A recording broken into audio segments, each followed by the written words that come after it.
Hey everybody, it's your YouTuber Thanos Zeus here, and today we're testing out the O'Neill International Autodrome.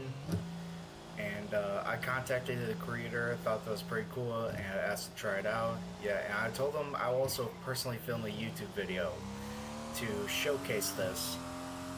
And I'm back home from college, so I decided to hop on my steering wheel for Stormworks and test out my F1 car. So the owner told me that these sandbars here will actually beat your car because there is no such thing as grip on the sandbars right here. Yeah, so and if I would give this track an overall score, it'll be about an 8 out of 10. And after I filmed this video, I realized this was probably the most realistic sort of F1 track you'll probably see in Stormworks. And most tracks made by, say, like the Stormworks official F1 community, it's usually really tight and there's really not much room for open, really good wheel-to-wheel racing. But this one is perfect though for that. Although not exactly perfect if you're trying to look for some extremely fast qualifying times on this track. Yeah, so this track is extremely technical though, and the best can probably get the maximum they possibly can out of this lap. And as you can see in the video, I'm doing some mild pushing, dipping a wheel in the sand once in a while, trying to find the limits of the grip on my car, which I just optimized the tires to have maximum grip, or maximum mechanical grip. Yeah, so I'm just looking for limits. I'm doing some mild pushing. Open my DRS, as you can see that green diamond shaped indicator right there next to my gears. And as you can see, the sand traps really do bite at this track. And I get zero grip until I dip at least one wheel back onto the track. Then I get pulled onto the track by my front wheels.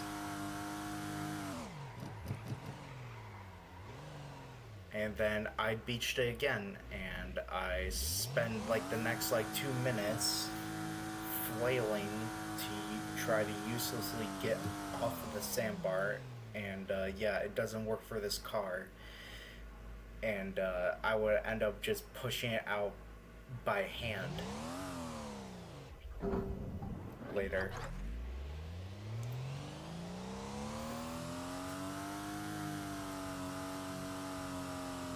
Yeah, so the thing about this car, it's kind of like the Red Bull RB21 in real life.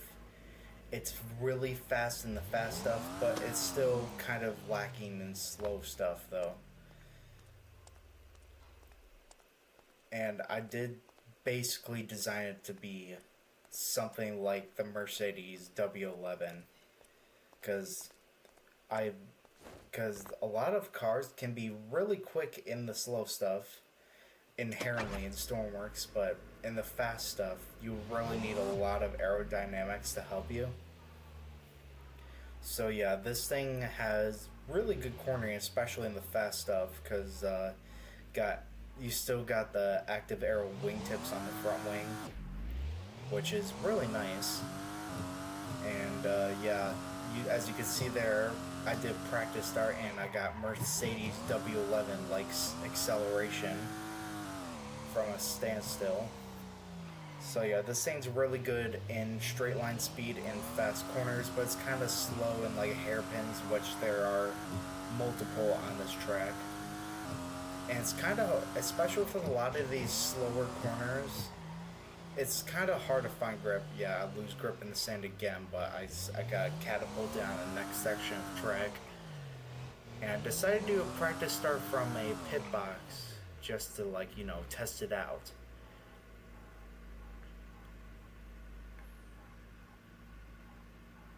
and stuff should be, it's pretty simple. Yeah, so I gauge first gear, rev it up, and there we go, clutch bit very nicely. Yeah, it just went through 4 gears in like 2 seconds. That's the kind of acceleration you see from F1 car. Yeah, so so a little bit of history behind the Mercedes W11 now that I mentioned it. To those of you who are somewhat new to things like this, basically the Mercedes W11 is quite literally the fastest Formula 1 car to ever exist. And because of that, it led Lewis Hamilton to an easy 7th world title in 2020 at the Turkish Grand Prix. And something really special about 2020 is that everyone knows it was COVID year. A lot of people were like infected and a lot of shit was like shut down across the globe. And because of that, a lot of tracks had double races.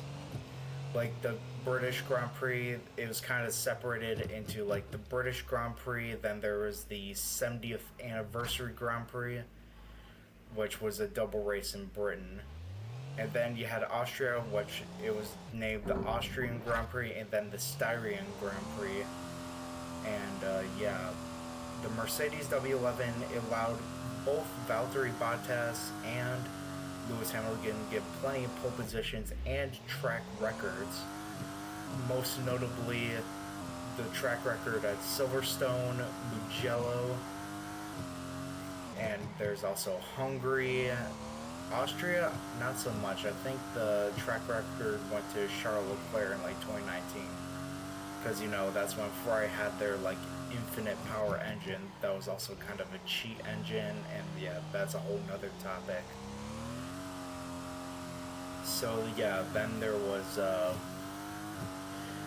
another really notable track record is Lewis Hamilton's track record at Spa, which was like a 1 minute, like 41 or something like that. It's like really fast.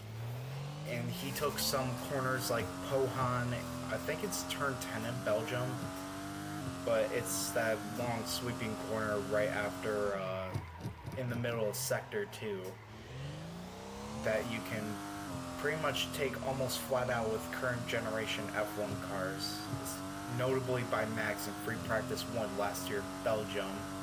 In his RB20, he took Pohon flat out in his RB20, like pedal to the metal, gear 7, like over revving his engine through that entire corner.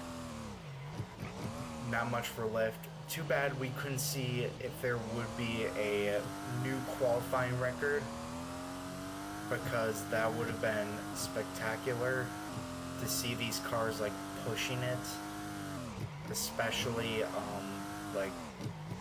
see top teams like McLaren and maybe Ferrari take Pohon flat out, because that's how much ground effect F1 cars have advanced. And now back to this video. I'm gonna do this is probably going to be my fastest lap. Yeah, so this is Sector 1. I think this will be Sector 1, so we start out with almost like bus stop, then we start 2 right-handers, and then we have another bus stop that's actually easy flat out if you use all the track. And then we got a sweeping right-hander straight into a hairpin, which is kind of annoying. Yeah, then we have a long sweeping right-hander again onto the back straight. And it's kind of hard to get the throttle down like you would to get throttle on early, because it kind of starts out sweeping but also kind of like turns in as you go through the corner. Then we went through right-hander to a hairpin, and then a left-hander onto the straight, then we go into another left and then a right, and then we're back at the start-finish line. Yeah, so this is Sector 1, got a bus stop, right hand, sort of left, then a right hand, again. Then we have a bus stop, which is a right and left. Then we have a long sweeping right straight to the hairpin. Then we have actually a tight right-hander in the back straight.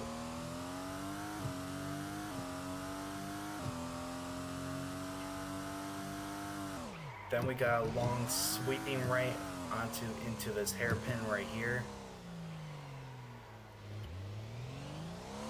Then we have a tight left, which is more of an easy flat onto this other back straight right here. Then we have a medium left turn right here that's kind of at an acute angle. Then there is another right, then we're back on the start finish straight.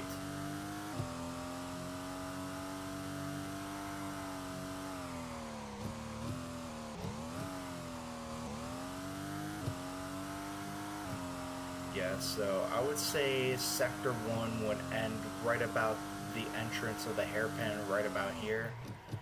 Then Sector 2 would end at the exit, the other hairpin, towards the end of this back straight right here. And then, of course, Sector 3 will end at the finish line.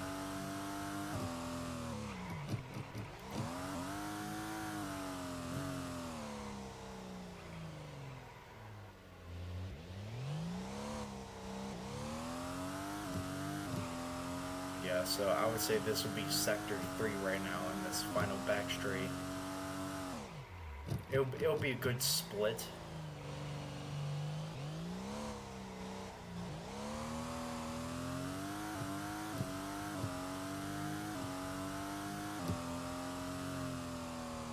Yeah, I decided to stop pushing. Because that's all the footage I really needed to show what's going on this track. So yeah, I'll give the overall track score an 8 out of 10. It's like by far the most realistic. Not really good in terms of traction, especially in braking zones. But that might be just my F1 car though. So yeah, it's pretty amazing. It's really good for wheel-to-wheel racing because especially how wide it is down the straights. You wouldn't see this amount of wide open road on like a track like from say like the official F1 Stormworks community. Usually their tracks would be a little bit skinnier than this, a little bit harder to pass legally in case like, but on like wide road like this you can go like 3 or even 4 wide down the straight. And it will probably be sure to go in good racing, especially since most of these straights end up going into a slow speed corner, so like heavy braking zone. So yeah, it's pretty good. So thank you everybody for watching. Please like, subscribe, and hit the bell icon if you haven't already. And until next time, I want to see Max go to Aston Martin like now. Red Bull is like a really shitty team right now. Please, Max, I pray for you.